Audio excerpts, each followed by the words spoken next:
que vous voyez? Maintenant, on va aller sur la deuxième phase. Est-ce que vous comprenez? On va aller sur la deuxième phase, le rite initiatique occulte dans la rivière. Dans la rivière. Donc, dans la rivière, on va écouter la vidéo. On va écouter la vidéo à partir du 5-20. À partir de 5-20.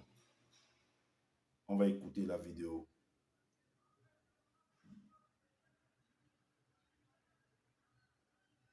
À partir de 5-20.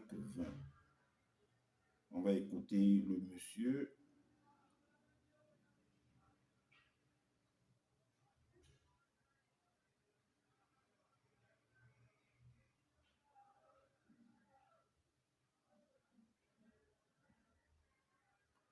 À partir de 5-20, on va écouter. Un instant, j'essaie de calibrer.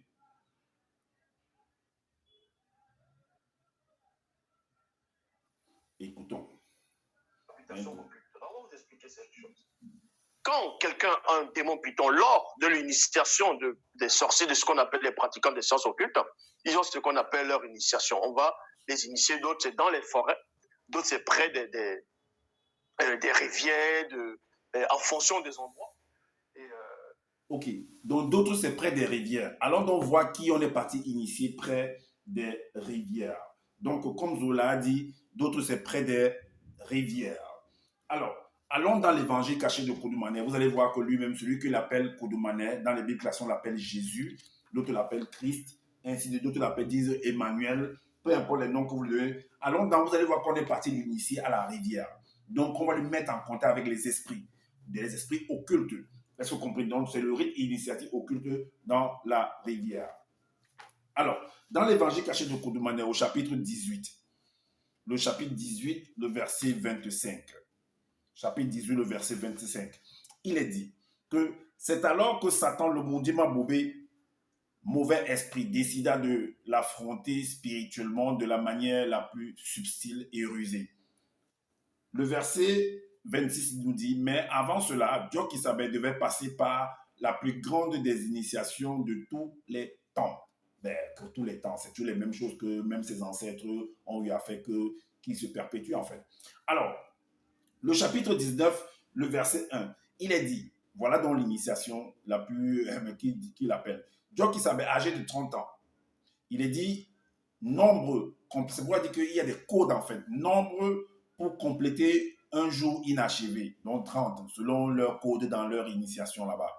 Alors, 20 à Djongwane, c'est-à-dire Jean-Baptiste, qui devait l'introniser dans cette initiation-là. Donc, il devait l'introniser, donc il devait l'apprendre des choses.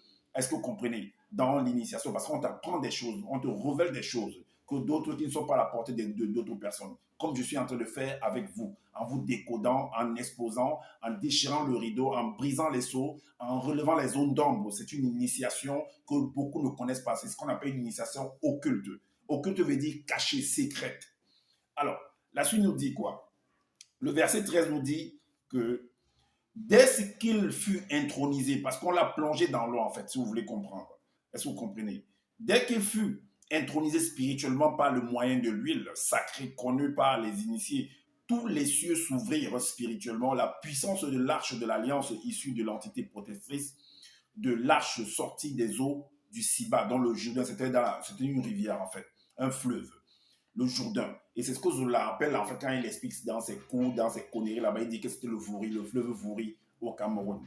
Alors, et entra en lui aussitôt le verbe de l'Oba en tant que Saint-Esprit investit l'esprit de Djokisabé pour l'accompagner dans sa mission du visible. Et la suite dit que le verset 15 à 18 nous dit quoi?